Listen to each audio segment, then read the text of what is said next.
Welcome back. Problem number 22, generate parentheses. So you are given a number n which is represents the number of pairs of parentheses, and the goal is to generate all possible combinations of well-formed valid parentheses strings using exactly the n pairs. So for example, if we have n, we expect it to have all these solutions. The concept of well-formed parentheses is basically a well-formed parentheses means that every opening parentheses has a corresponding closing parentheses, and they are correctly matched. For example, let's say that no. This is valid parentheses, but this is not valid. It's not valid because there is an n-match closing parentheses. Like the closing one doesn't have any corresponding one to it. So the approach to solve this problem, I guess that we can use backtracking, because problem can be solved using a technique that called backtracking, and what it means basically, we explore different possibilities step by step, and if we realize that that we are not in a correct path, we backtrack, or like we go back and try different possibility. And when we're talking about backtracking, we mostly also talking about recursion, because we will create a recursive function. So let's start by creating an array.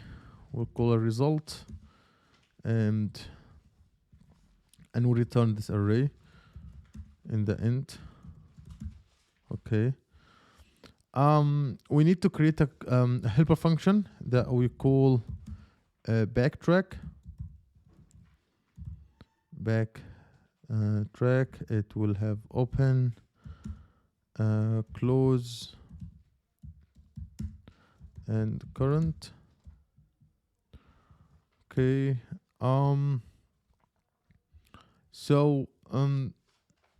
The open, it will be how many opening parentheses we have, and the close, it will be how many closing parentheses we used for we have or we used so far, and the current is the current string of the parentheses we are building. Okay, this is how it work.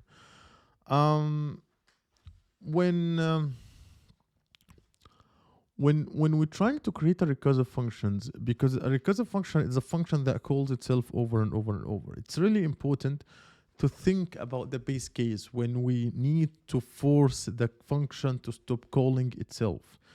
So if we need to think about a base case, I guess if the length of the current equals to n multiplied by 2, because each pair of parentheses has 2 characters, we know we have reached the valid string of parentheses, so we add it to the result array and we stop. So how we will do that? So let's just first think about the base case. So if the current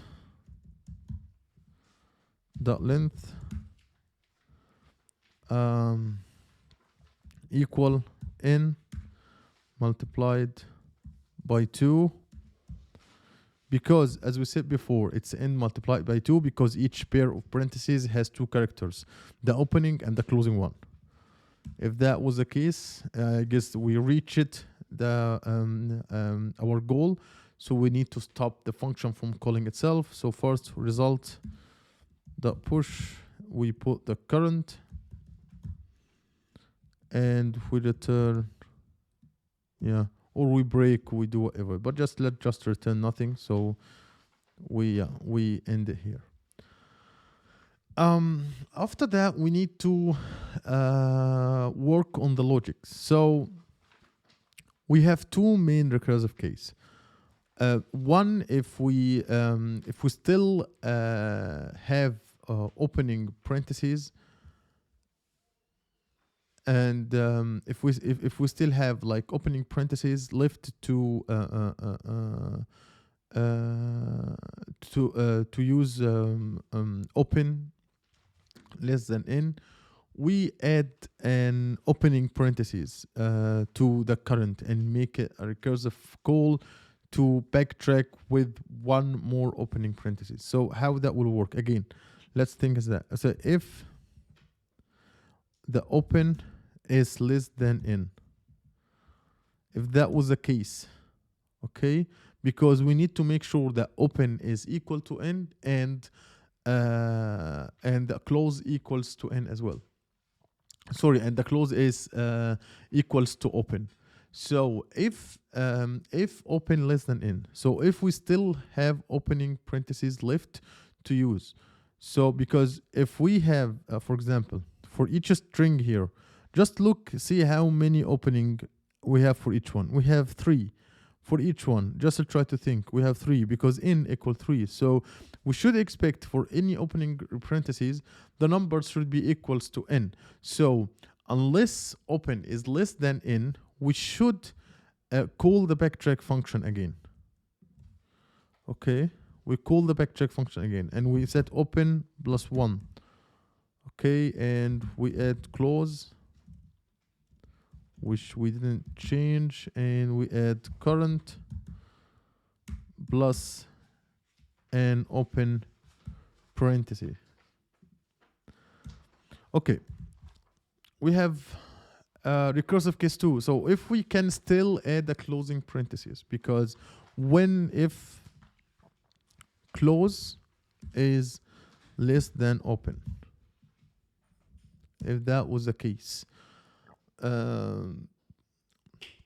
that means we have more opening parentheses than closing ones.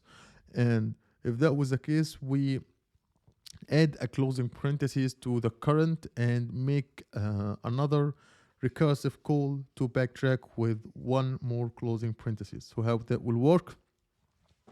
So let's just copy everything here and just go back. I guess we open will be as it is. We just add 1 to close, and the parenthesis will be closing parentheses. And after that, I guess we need to call the backtrack function to start working.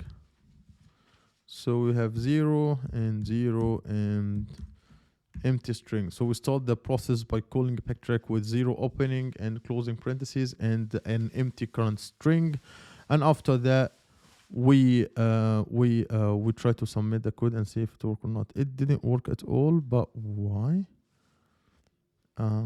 Why it didn't work? Oh, this is strange. Backtrack is not defined. How it's... Yeah, it's working now. So let's talk about how the backtracking actually work. So first you start with an empty string, okay? First you start with an empty string here. An empty path, like an empty string, everything is empty. After that, you try adding an opening parentheses. We here, like, let's not think about the base case, let's just think about this one. So right now, we try to add opening parentheses until you have used up all n opening parentheses, okay? Then we try by adding closing parentheses while making sure the parentheses stay balanced. Like you can only add a closing parentheses if you have already added more opening parentheses. And after that, whenever we hit a dead end, which is a string n multiply with the string with the current length equals 2 multiplied by n, you backtrack by exploring different paths, trying different combinations of opening and closing indices parentheses. So this is how it works. But let's just look at an example overflow. So let's say that n equals 3. Okay, so we start with current, which equals an empty string. And after that, we try to add an open parentheses to current, because we try to add, we are doing calling the recursive function, so we add an open parentheses to current. Okay, and after that we add another open parentheses to current. Okay, and another open parentheses to current, because current doesn't equal n yet, but right now current equals n. Now we add closing parentheses. So we have closing parentheses, so we add one, and we add another one, and we add another one. So we add, so at this point, the current length, 1 minute, yeah, the current length equals n multiplied by 2. So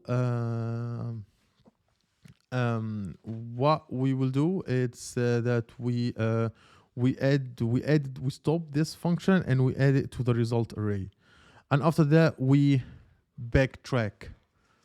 So instead of adding 3 opening parentheses initially, we could add 2 opening parentheses and 1 closing parentheses, and continue exploring from there. The recursion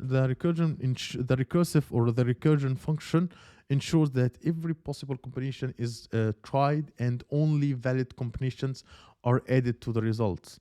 But let's talk about why would you use backtracking in this one, or why backtracking is a good fit. So we cannot know in advance that the valid combinations will be, or what the valid combinations will be. So we need to explore all possibilities, and backtracking allows us to build the string step by step and stop early when we realize a combination isn't valid. Too many closing parentheses or too many opening parentheses. The time complexity of this one, I guess it will be it will be let's say it will be O of no, it will be it's really tough to say what is the time complexity, because we have okay. It will be O of, because we have 2 and we're trying everything 2 times. So it will be O 4 in power of n divided by